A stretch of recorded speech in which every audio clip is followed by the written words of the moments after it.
It is certainly no secret that California is suffering an insurance crisis. Major wildfires have caused private insurance companies to deny coverage or to just pack up and leave the state. And that leaves hundreds of thousands of homeowners with the insurer of last resort, the California Fair Plan.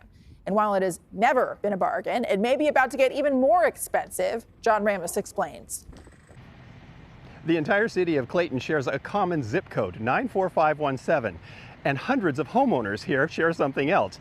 They've all been kicked out of their insurance companies and sent to the California Fair Plan, which means they have one more thing in common. Their insurance rates may be going up big time.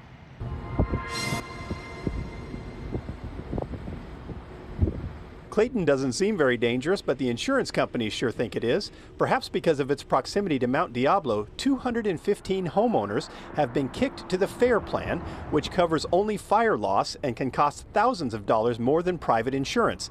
The Fair Plan was supposed to be just for those at highest risk, but the mega fires have given its customers a lot of company. So today, with the number of policies we're writing, we are one of the largest writers of residential property insurance in the state of California.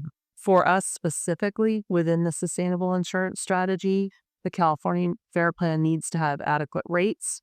They have submitted what those increased rates should be at the California Department of Insurance, an average hike of 35.8% for about 4 out of 5 policyholders. And for Clayton, it would be much higher. Fair customers there will pay an average increase of more than 69%. Joe DeJani is a realtor who has sold more than 500 homes in Clayton and feels for those who end up in the Fair Plan. Well, the Fair Plan was so expensive to go to, a few years back. Now, all of a sudden, if we're looking maybe a 69% increase, absolutely, that's a concern. Yeah. And it's also going to be a concern for purchase. So buyers may choose to purchase other locations. Carmen Balber is an executive director of Consumer Watchdog, a ratepayer advocacy group that frequently does battle with the Department of Insurance. A double-digit increase of this size would be a devastating blow for consumers who are already paying too much for too little coverage under the Fair Plan, particularly in those places that are going to see the higher end of those average rate increases. But she says the Fair Plan may sound like a government-operated agency, but that's not really the case.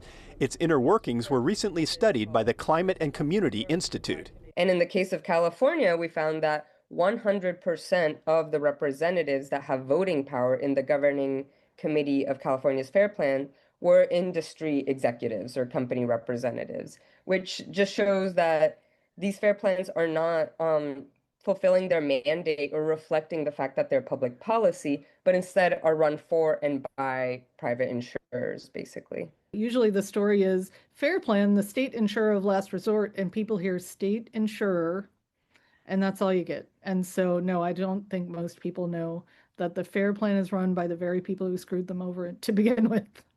The insurance commissioner will decide how much of an increase the Fair Plan will actually get. A few years ago, they asked for 48% and got 15%. So the rate hikes submitted are not a done deal.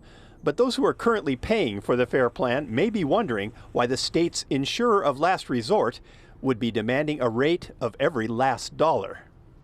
Ironically, some Bay Area zip codes might actually see their rates go down under this proposal. It's part of the state's new policy that allows insurers to price based on actual wildfire risk.